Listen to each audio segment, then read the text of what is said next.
Welcome to Portage County Safety Council podcast channel. My name is Nick Koya with Portage County Safety Council and the Ohio Bureau of Workers' Compensation. And this week we are once again promoting Ohio Safety Congress and Expo 2024. We are excited to see everyone down at OSC24 to hear all the safety presentations and to see some of the latest, greatest innovations. And in an effort to get you, our listeners, even more excited about it, we're spotlighting what we believe are going to be some of the best presenters at OSC24. Joining me on this podcast channel today is my partner out of Summit County, Carrie Gray with the Ohio BWC. Carrie, how are you today? I'm great. Thanks so much for letting me come to another one of these. Yeah, I'm excited. You know, this podcast channel, we've worked with Summit County Safety Council a bunch, so I'm excited to have you on with us.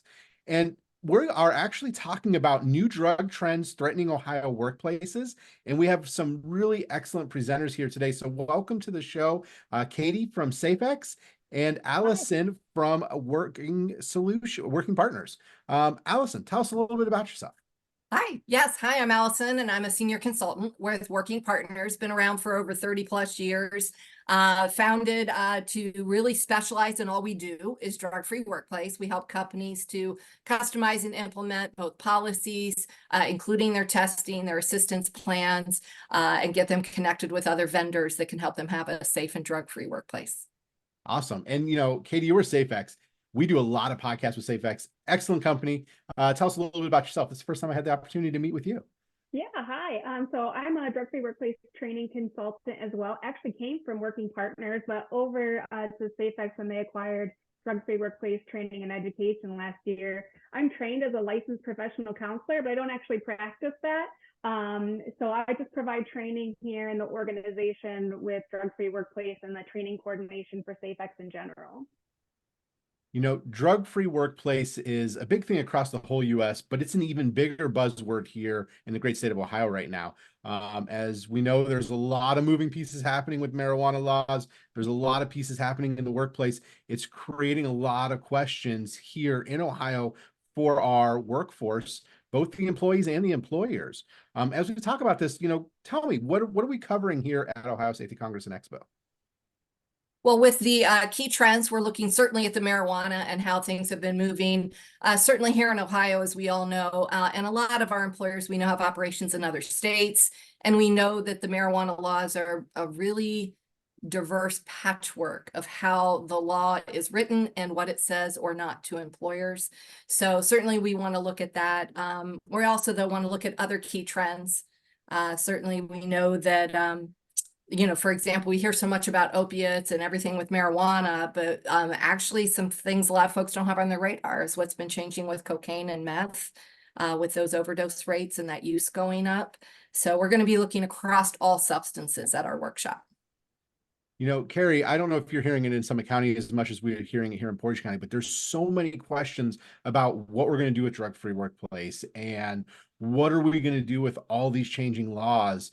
I'm sure you're probably hearing that over in Summit County too, right? I am. I get asked probably at least once a week, well, does the Bureau put out anything? And the answer right now is no, they haven't put out anything yet. We're waiting to figure out, you know, what the folks down in Columbus have decided around, you know, the actual law itself and if it's going to change. So, you know, we're kind of waiting just as anxiously as everyone else. But I think it's really interesting because we are all just thinking, you know, marijuana is on the brain and that's all everybody's talking about. But I had just seen something last night also, like right along with what you said with cocaine being on the rise. And that's not something that we really hear that much about. We were watching some other show and they were like showing about border crossing and stuff like that. And it was all cocaine that they were finding. Katie, can you tell us a little bit about that? I know you said you had some information on that. Yeah, so what we're seeing, Quest Diagnostics puts out a drug testing index every year where they look at the trends in positive drug testing rates across the nation. And we're actually seeing increases in positive tests in the workplace. And I think what gets tricky as an employer for sure is, you know, we've got this legislation around marijuana. And of course, just like everyone's mentioning, we're very concerned about that. We hear about opiates, but no one's talking marijuana or no one's talking cocaine and amphetamines. And so it's easy to just flip the mind, especially when maybe drug-free workplace is 1/1,000,000th of the things that you do in your job. And I think that's what makes workshops like this so important, is because you can kind of get those things back on your radar, not to say like go looking for it, like, gosh, no, but more so just, oh, I didn't realize, and now I can be aware, like any other safety issue. You know, because the marijuana is a hot topic, I was surprised when we had our pre-show conversation and you're saying that things like meth and cocaine are on the rise when really nobody's talking about that. I don't know what you're hearing from your employers. Are they surprised by this increase when their focus really was probably on the marijuana changes? Well, I'd love to say yes, but they always want to bring us right back to marijuana. So it is and it truly is, and it's understandable that it's the hot topic. And that's part of our job, is to help people widen their lens across all substances while also preparing them for these changes that have been coming down the pike, right? And that law, but and I just want to say too, and I think everybody's pretty aware, I hope they're aware, Ohio has been very unique in their approach, both to our medical law and our now full legalization law. The employer protections written into those laws has been very strong. And with everything they're playing with at the State House, I shouldn't go on record, but I'm just going to put out my opinion. I don't think that part will change. Our State House tends to be very employer friendly. So while they are playing in that law, so far there's been no sign that the employer protections are up for grabs. So that means people can still have a policy, including all the way up to not here, and can still test for it and have adverse consequences for it. As a Like safety Allison professional. mentioned, Oh, go ahead, Katie. What were you saying? I was just like Allison mentioned originally, there really is a patchwork with that. And so it's important, just like she mentioned, Ohio, because that is not the case in so many other states. And when you have an organization in multiple, then it starts to get really weird, right? Because in Ohio, I can, or I can say no, but in these other states, I can't. And by no means, I'm not an attorney, right? So we've got these pieces of information to disseminate to employees, and of course always bringing in legal consultation in those, but it gets extra weird not only when you're in one state, but when you start looking across multiple. And really, I think the goal here is we want our workforce to be safe at work and go home the way they came to work. And when these laws change, it can trickle into the workplace. And that's the concern. It's about, how does it affect our productivity? How does it affect your safety as an employee? But how does it affect the guy working on the line next to me too? My decisions can have a direct impact on them. And that's a piece that we have to find how to balance in a true drug-free program. Yeah, and I'll tell you, the data totally supports what you're saying. Especially Katie had mentioned the drug testing index from Quest Diagnostics. And they've got some really great stuff, if folks want to check that out on their website, that really has underlined the reality of the law, the impact of the laws, where they've looked at positivity rates for marijuana in states with legalized just for medical, with full legalization, no legalization, and putting it against the national average. And every state with those legalization laws, their positivity rate is above the national average and has been increasing over the last since 2012, really. And, that's when Washington and Colorado went, right, to full legalization. So. Are we seeing numbers in youth, or are we seeing numbers in adults? Where are we seeing the driver behind drug usage, at least self-reporting of the drug usage? I can tell you when I work with, because I also do some employee work, when I work out there in the employee setting and in other areas of my life where I do some other prevention work, I hear all the time, is these kids these days, and the data does not support that. The increases, and we have been seeing increases in illicit drug use, are absolutely being driven by adults. And forever, our highest, no pun intended, but our highest using population has been 18 to 25. Theirs have been going up. The big surprise is what really matches the increase we're seeing overall is the 26 and older. And wow, the majority of those folks who do use are employed. It's honestly, Carrie, to me, that's shocking, right? Because I know we hear it often. Oh, it's the new employee, it's the young workforce. They're driving our injuries, they're driving this. It's those young people coming in. That's what I hear with my employers. I'm sure you're hearing something similar too, but we're hearing something different now. I do. I hear that a lot. And I hear a lot of folks say, well, if I drug test or if I pre-employment drug test, I'll never hire another employee. And I can't imagine the numbers are supporting that. I mean, it's not everybody that's using, but that it is increasing. Yeah. And we're hearing that with the hiring crunch, exactly. The concerns with those pre-employment tests for sure. What are the most misused drugs that are happening out there? What are the 3 top misused? Katie, So I've been talking a lot. You want in this? Oh, yeah, I got you, Allison. For sure, alcohol still tops the list. And I think that I know in my training this year, that's still surprising a lot of people.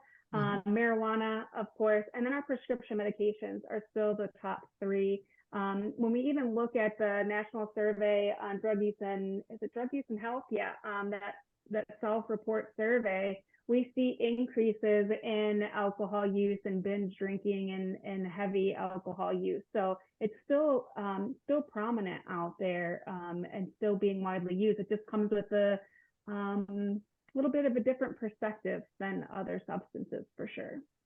So if I could jump in with that ahead. too, I mean, Katie gave the top 3, right? Alcohol, marijuana. Number 3 is prescription. And the research shows more people across all ages doing number 3 alone than all the other drugs we haven't named yet combined. So there's a big drop down to number 4 and 5, which by the way, are cocaine and meth, and they seem to fight for 4th and 5th place constantly. And it goes way, way down before you ever get to heroin and fentanyl in the number of people doing it. Certainly gets more severe more quickly, but the number of people doing it, it's not nearly as prevalent as these other drugs. So what do we do as employers here in Ohio? You know, we've identified there's a potential issue here. There's the potential risk of injury exists. So what do we do? How do we respond to this? What toolbox, what can you put in my toolbox for me when I go back to work? Yeah, I think the big thing is really what the entire BWC drug-free safety program is built around, which is the 5 components, right, of an effective, meaningful drug-free workplace program. 3 of those components are certainly a clear written policy that includes testing, which is another component, but hopefully the whole program's not just like a testing program. There should be other rules that connect to behaviors that aren't just connected to testing, and then having a clear assistance plan and identified an assistance provider. And then Katie, the other 2 I know you work the most in. Yeah, we do. So the employees really, you want to get in front of your staff, right? You want to create awareness, one, about that policy, right? Because the more we stay in front of our staff about what the expectations are and what the responsibilities are, the more likely they're going to follow suit. But also, when else do you have the opportunity to get information like this to adults? Like, you know, for kids, they get it in school, but we stop providing this information to adults. So by providing employee education, you're actually getting a captive audience for a period of time where you're reminding them about the policy, hopefully in an interactive way, and then you're providing, you know, relevant, engaging information, maybe on marijuana or binge drinking or enabling behaviors. And then you follow that up with supervisor training, because it does look different. You want your supervisors to get the employee education so they have the awareness piece, but then you build upon that in supervisor training where it's actually like, what is their role? I mean, are they, you know, what are the steps that they're supposed to take, and to run scenarios? And that's the piece of the drug-free safety program I really love, is that it's a requirement that your supervisors are running scenarios. Because let's face it, like, if you're in an organization where you're rarely experiencing problems, thankfully, you're not going to have the skills for handling those without maybe, you know, running some of those scenarios. So employee education and supervisor training would round out those 5 pieces. Do you see a lot of companies engaging with the second chance agreements, or are you seeing more companies leaning towards one and done? Oh no, I mean, I know I haven't been doing policy for a while, but in the training and education portion, I do talk with them about their policy and sometimes train on it, you know, depending on where that policy was developed. And we see a lot of organizations that are about helping the person and getting rid of the problem and not getting rid of the person. And that's been really, really great to see. And plus, with the reimbursement opportunity that the BWC offers for companies that have a second chance program or offer assistance, as the first option, that has really helped kind of key in like, oh, okay, this is more of a driving force. Allison, did you want to add something to that though with your work at Working Partners? You said it really well. And with Working Partners, I can tell you, we haven't done like a formal survey of all our policies. A very high proportion of them do offer the help versus fire, even on a first positive test. And Katie said it well. We talk a lot about getting rid of the problem, not the person. But to do that isn't just about having like a last chance agreement or come back in 30 days and if you test negative, you're good to go again. It's really about that other component of assistance and having a clear assistance plan and protocols and an assistance agreement that both the employee and the employer sign, so everyone understands each other's role. I always talk about it kind of like let's grab hands, so to speak, and walk down this path together. And you know your role and I know my role, and we're going to work together to get rid of the problem so you can keep the job and we can work well. I know years and years ago, Working Partners kept a testimonial book and had testimonials not only from employers, but employees and even their family members about the benefit of that change. And it can be very effective way to, it's a win-win, right? It's a win for the employee, for the employer and their family and the community, and certainly for the Bureau of Workers' Comp, because we're not just kicking the problem down the road to the next unsuspecting employer for then an accident maybe to happen, right? Well, and it's all about culture. Yeah. And sometimes we sound like a broken record on our podcast channel about culture, but if we build a good culture, we're going to help those in need. We're going to create a family-like atmosphere here to make sure everybody succeeds and they go home safe.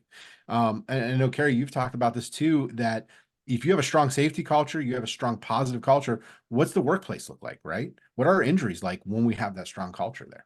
Yeah, and you're going to be more productive and you're going to have better quality and you're going to have lower costs. Like it's all together.